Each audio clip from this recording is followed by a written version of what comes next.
So today I want to talk about the top 3 part-time side hustles that you can make over $3,000 a month. Now, people have been asking me all the time, Dimitri, how do I make more money? I want to make more money. I love my job, but I don't want to leave my job, but I really need more money. I have all these interests. I have credit card debt. I have a mortgage to pay for. My wife has expensive taste, whatever it is. So here are 3 side hustles that you could do.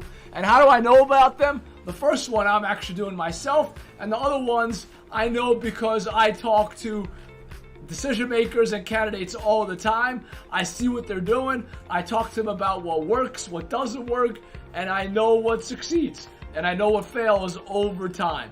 So let's get into it. Now, the first one, as I told you, I do myself. And the first one is being a landlord. If you own property, if you have 1 or 2 properties, you could start making money on them. I own 4 properties. I have 6 stores. 2 of them are duplexes. And for a 2-bedroom in the Philadelphia area in 2023, the rent is over $1,600. And if you own 2 of them, that's about $3,200 that you can make in rent without really doing much. Now, as a landlord, I can tell you, I get calls from my tenants once every 2 or 3 months. Now, I don't want to jinx it, that they start calling me more often, but it's usually not more than that. And you get calls 1, 2, 3 months, something's leaking, the toilet doesn't work, this was broken, what have you, some other thing needs to be fixed, whatever it is. Those are the calls that we get as landlords, and they don't come often, so there's really not that much work that is required in being a landlord.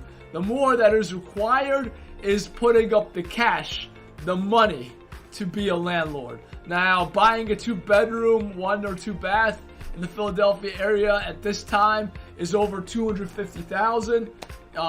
Between $250,000 to $200,000, $300,000, it's a lot of cash. You'll probably have to do it with a mortgage, and that's what I did. My first property, the 2-bedroom, 2-bath I bought, I actually lived in it, and it was through a mortgage. And then over time, I paid it off. But if you don't do it, you won't have the luxury that I have of having this place paid off and getting that cash every month if you don't start now. So I do recommend getting a property. I am a landlord and I advise on jobs, but I'm not your financial advisor.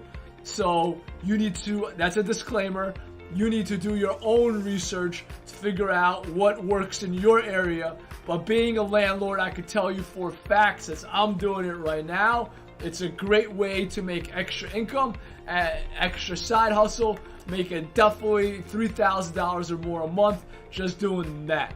Being a landlord is great.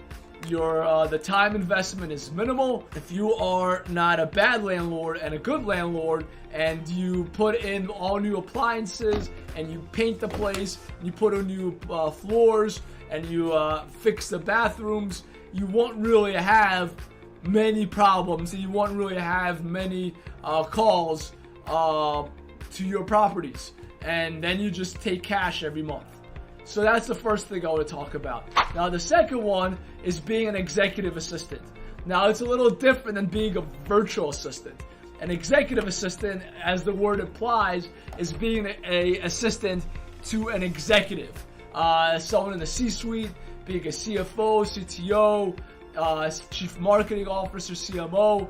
Now, those salaries are about $50,000 a year or more, and they could be done remote. A lot of them are not in the office, but you do have to have experience being an executive assistant because you have to manage someone's email and their calendar, and you have to have great communication skills because here in the stateside, they do want an executive assistant that speaks well, especially since they're not going to see them that come to the office. They actually have to have good English communication skills.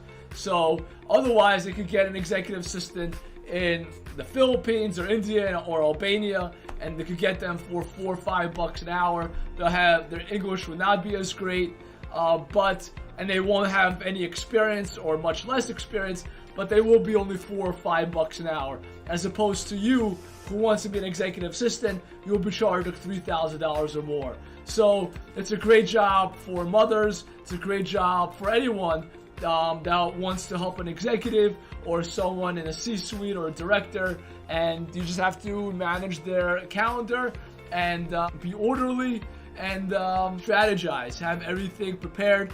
And it could be a side hustle. Doesn't really require much of your time. You take calls when they come. The work is probably 1 or 2 hours a day, and the rest of the time you could do your other job or take care of your kids or whatever you want, whatever you need. But it's a great part-time job to do. Now, the third part-time job I want to talk about is being a bookkeeper. Why? Because being a bookkeeper is basically doing data entry. And if you are strong in QuickBooks, if you already have accounting experience, or even if you took it in college, learning QuickBooks is very, very easy. You could do it in your on YouTube, and you get 3 or 4 clients.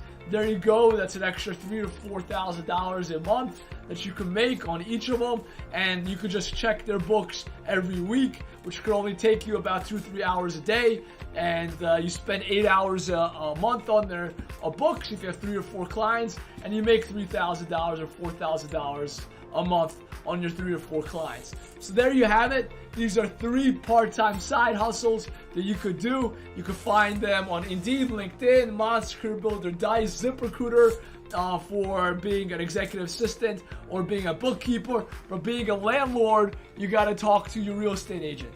And I hope you get one. But it's the best one, and you can make the most money. And you just got to take a risk, and you have to be good with numbers. And again, I'm not your financial advisor. Do your own research. But that's my part-time job, and I love taking in the extra cash every month. So thanks for watching, and stay tuned for the next video.